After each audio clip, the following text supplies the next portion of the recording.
Sir Gosselin Denville, a descendant of a distinguished Northallerton family, was born into wealth and privilege.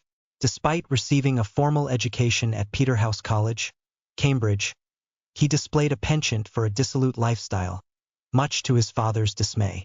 After inheriting a sizable estate valued at £1,200 per annum, his lavish spending and reckless pursuits quickly depleted his fortune.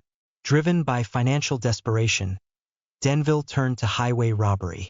Alongside his brother, Robert, and a band of outlaws led by Middleton and Selby, he robbed 2 cardinals sent to mediate peace between England and Scotland.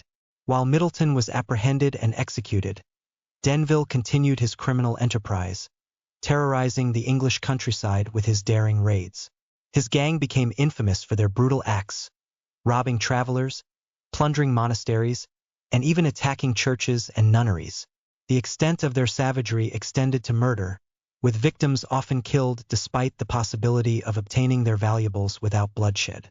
Despite the king's efforts to apprehend Denville and his gang, they remained elusive, even disguising themselves as priests to rob King Edward II himself during a royal progress. Their brazenness further fueled the public's outrage and fear, and a hefty bounty was placed on their heads. Despite a series of arrests, Denville and his brother remained undeterred, continuing their reign of terror.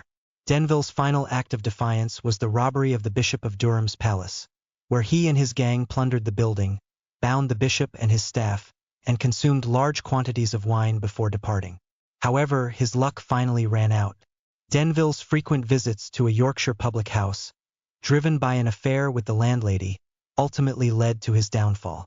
The landlady's husband, angered by the scandal and fearing for his reputation, informed the sheriff of Denville's whereabouts.